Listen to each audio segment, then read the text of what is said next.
Very very welcome to all साथियों। Exam fighter number 1 पे आप सभी का हार्दिक स्वागत है।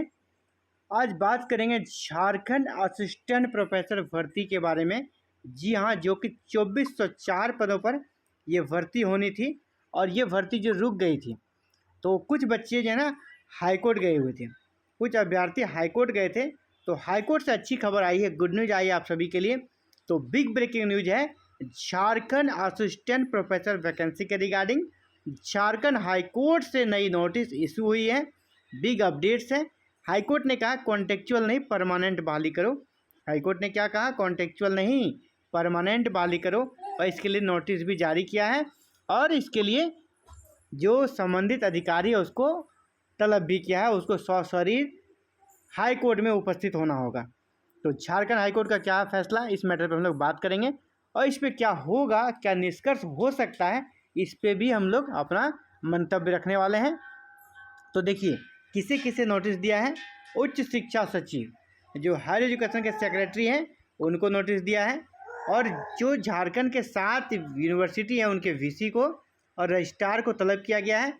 ठीक है, मामला क्या? विश्वविद्यालय में बार बार असिस्टेंट प्रोफेसर की संविदा पर नियुक्ति का कहा है कि जब एक बार संविदा पर नियुक्ति हो गई इमरजेंसी के लिए, तो बार बार संविदा पर नहीं हो सकती है नियुक्ति, परमानेंट बहाली करो। तो चलिए, झारखंड हाईकोर्ट के जस्टिस डॉक्टर SN पाठक की अदालत ने राज्य के विश्वविद्यालयों में बार बार असिस्टेंट प्रोफेसर की संविदा पर नियुक्ति के मामले में दायर याचिका पर सुनवाई की। इस दौरान अदालत ने प्रार्थी और झारखंड लोक सेवा आयोग का पक्ष सुना। पिछले आदेश के अनुसार विश्वविद्यालयों की ओर से जवाब दायर नहीं किए जाने पर अदालत ने नाराजगी जताई।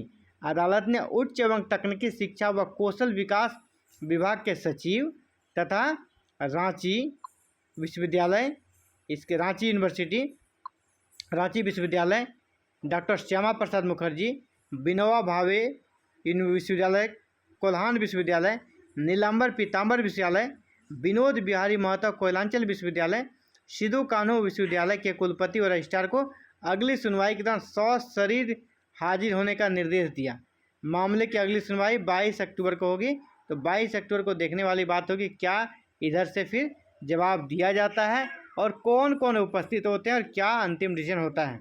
इससे पूर्व प्रार्थियों की ओर से अदालत को बताया गया कि पूर्व के आदेश के आलोक में विश्वविद्यालय ने जवाब दायर नहीं किया है।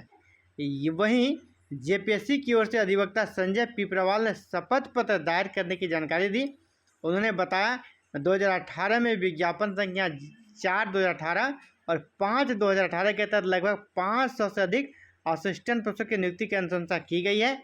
इन्होंने कहा अपने जवाब में कि हमने नियुक्ति उतनी की है, और इसी पर अदालत ने सभी विश्वविद्यालयों को यह बताने का निर्देश दिया कि संविदा नियुक्ति के बाद पुनः संविदा पर नियुक्ति नहीं होनी चाहिए। यूनिवर्सिटीज़ को क्या कहा कि आप जो संविदा पर संविदा निकाल रहे हैं वैकेंसी, ये नहीं होनी चाहिए।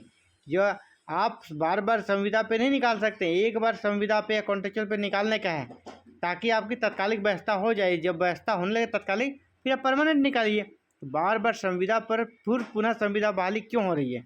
ऐसा होना नहीं चाहिए। विश्वविद्यालय में शिक्षकों की अस्थायी नियुक्ति होनी चाहिए। साफ साफ कहा, रेगुलर यानी परमानेंट अस्थायी नियुक्ति होनी चाहिए। विश्वविद्यालय में विभिन्न विषयों के असिस्टेंट प्रोफेसर के कितने पद सृजित हैं, कितने खाली हैं, कितने पद पर नियुक्ति की गई है, ये भी पूछा गया है। वहीं जेपीएससी से कहा कि अधियाचना आई है तथा नियुक्ति के लिए अनुशंसा की गई है। जेपीएससी से पूछा था कि कहाँ कहाँ से अधियाचना आई है तथा नियुक्ति के लिए कितनी अनुशंसा की गई है। ठीक है, और प्रार्थी कौन है इसमें?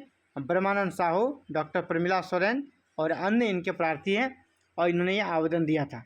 तो देखिए, अभी फिलहाल इन्होंने क्या किया कि वीसी को जवाब तलब किया है, सचिव को किया है, ये सभी उपस्थित होंगे।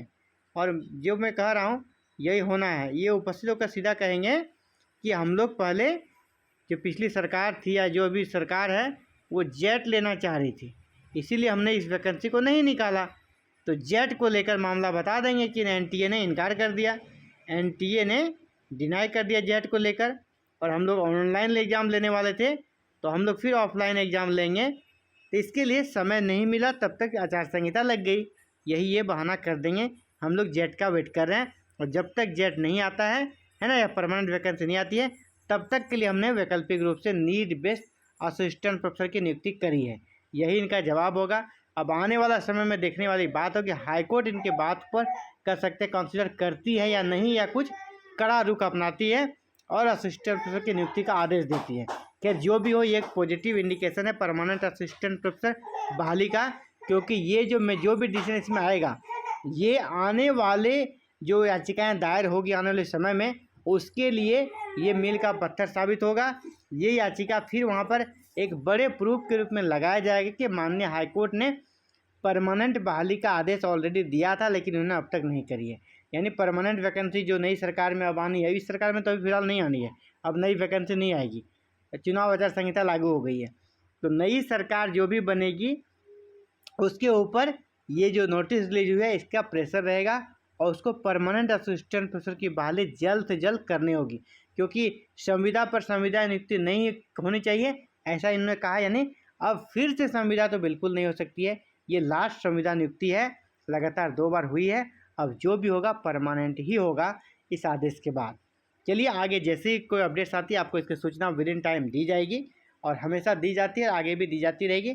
तो आप चाहते हैं आपको सूचना मिले तो चैनल को सब्सक्राइब करें, बेल आइकन को प्रेस करके ऑल बटन को जरूर क्लिक कर लें, ताकि आगे की सूचनाएं आपको विद इन टाइम मिलती रहें। Thank you.